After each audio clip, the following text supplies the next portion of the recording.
Good morning! Kagising ko lang ngayon. First day na namin ng school.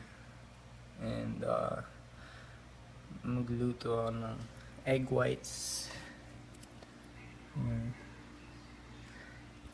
Tapos yung egg yolk, iniinom ko ng raw. Para para yung nutrients niya pure. Kasi kapag niluto na siya, may initan na, medyo mawala na yung nutrients. So, mas maganda pag raw. So, yun. Meron akong dalawang barkada na kaklase ko ulit, kaya medyo excited na ako pumasok. So, ayun. After nitong first meal of the day, magja-jogging ako for cardio, and then mag-prepare na ako for school. So, yun. Tingnan natin anong mangyayari.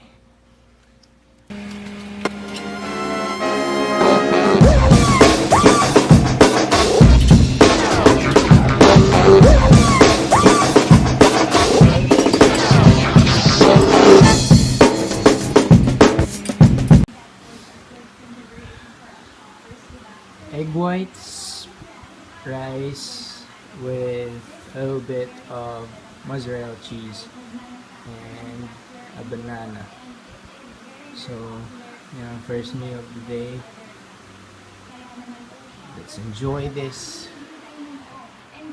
Guys, tapos na ako sa cardio. Jogging sa streets lang.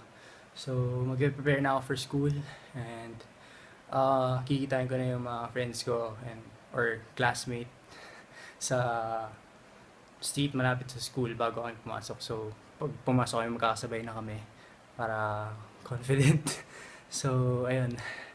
Tingnan natin kung ano mangyayari from here. Hi guys, papasok na ako. Di pa ako naka-uniform kasi hindi pa binibigay yung order ko. So, baka mamaya makuha ko nakasama yung books ko. And, ayun, lalabas na ako. Tignan ko kung makikita ko na yung mga kaibigan ko. And, ayun.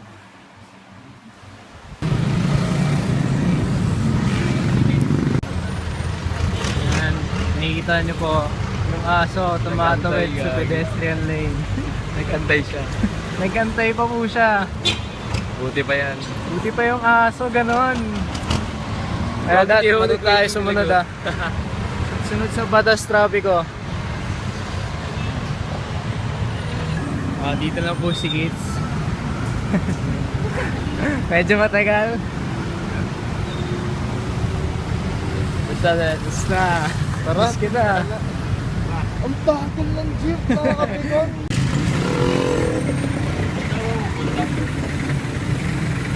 Ano galak later? Saan ba pupunta? Gala later. Hindi ko alam. Baka sa room na rin.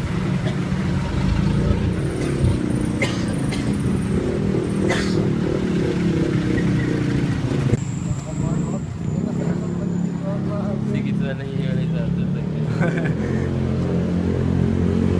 At may spot na pagkita mamaya. Oo nga eh. Upward din, parang sa left ah. Oh!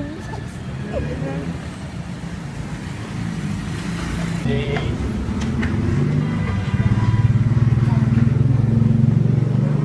Peace, bad trip! Alam kasi yung dalawang Bernales. Oo, I got it yun. So, Ano ba inumin ko dito ha? Legacy, legacy, package full, set it up, clean out the modular. Saan tayo sunod, guys? hey guys, so half day na kami dito, and dami namin sa class mo, 30 plus kami, and yung mga bagong friends naman kami, and yun, super fun. Mamaya pa yung dismissal yung mga 4 o'clock, so break namin ngayon, and dito lang ako sa lounge, chill lang ako, kasama ko si Clea. Lumabas kasi yung dalawa kong barkada, nagpa-load sila. So, Ngayon, pwede lumabas. And buti rin pwede magdala ng phone, pero bawal siya gamitin sa class, syempre. So, ayun. Maganda yung mga nangyayari. So, mag-half day ka lang lagi. Oo. Bakit? Kasi nga, Work. yes, every afternoon ako. Artista ka na talaga eh, no? Or, Tapos kakalimutan mo na kami, mga tropa huwag mo. kang alala, hindi kita kakalimutan. Nakakalimot yun. Hindi yan makakalata. Sa'yo yun yung room namin. Bintana lang yan. Mamaya papakita ko siguro kung magkakaroon ako ng chance na ipakita yung room namin. Tapos dito yung room nila Kids sa TechBook. ABM kasi kami ni Rico. Tapos yung room namin nakahiwalay doon sa mga ibang strands. Tapos dito yung General Academics, TechBook, Hums. Dito naman yung ABM sa amin. Ayun. Maganda rin yung place. Sobrang natutuwa ako kasi parang lumaki na yung mundo namin kahit pa paano. Kasi dati maliit lang yung school namin. Pero Christian school din and private school din. So, ayun. Ano masabi mo sa place? Sobrang ganda kasi malaki. Hindi kaya sa Leka. Ako lang sa Leka. Pero mas, malaki dito. Good afternoon. Good afternoon. So, ito na yung room namin. ABM.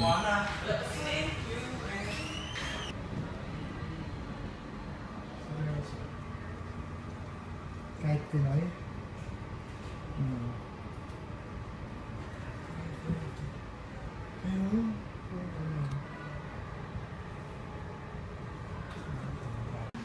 First day, yari ka agad kami sa principal. Natawag kami. Chicks pa more. Problema sa chicks. Ano sabihin natin? Yari ka. First day na first day. Yari. Uwi ko nakatulog ako. Hindi ko kaya kasi nakakapagod. So, super saya. Meron kami na-meet na mga friends na. Pero hindi pa naman lahat. So, siguro sa first week, makikilala namin lahat. And, nakakatuwa kasi mga mababait naman yung mga klase namin. Tsaka makukulit din sila. Parang kami rin sa dating school namin ng mga barkado. So, yun. Madali namin naka-vibes. So, hindi na kami nagkakahiyaan. Tapos, ayun. Dun sa ABM namin, siguro mga 11 kami or 12. Tapos, parang dalawa lang yung old student, yung from dun sa school na yun. Kasi, transferee lang kami. So, mas marami kami mga bago. Tapos, ayun, kaya hindi kami masyado nagkakahiyaan. I mean, di naman sa hindi nagkakahiyaan, pero alam mo yun, parang confident ka kasi alam mong bago rin yung ibang mong kasama, ganun. Tapos, ayun. Tapos, sa ibang strands naman, ganun din. Pero parang mas maraming old students dun sa ibang strands, kagaya sa General Academics. Tapos, ayun. Yung pasok ko pala Tuesday and Wednesday, 7:30 AM to 6 PM. Tapos, Thursday, Friday, 7:30 AM to 5 PM. Tapos, wala kaming pasok na Monday.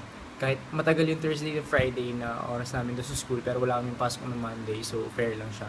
4 days in a week lang kami. Tapos, ayun. Ang ganda kasi tinur kami nung una. Tinur kami ng mga old students doon sa buong campus. Tapos nakakatuwa naman kahit medyo mainit at nakapawis. Pati yung cafeteria pala maganda kasi healthy yung mga food nila, yung mga tinda nila. Though, hindi siya ganun kamura. Pero sakto lang kasi healthy naman talaga and magandang bagay yun. So, tingin ko saktong-sakto ko sa school na to. Maganda to. And, ma-improve ko pa yung fitness and health ko dito. Kasi tinitignan nila yung health ng bawat estudyante nila. Mahalaga yun sa kanila. So, maganda talaga. And, ano pa ba? Ayun, wala namang kami assignment kaagad. Nag-orientation lang kami kanina, nagpakilala, yung mga index card, infos, tapos lalagay mo yung picture mo, ganon. Ayun, ganon ulit. Bukas mag-start na kami ng class probably. Tapos, ayun, let's see it. So, ayun nangyari sa first day ko. Okay na okay siya. So, kapaalam na ako. And see you guys on the next video.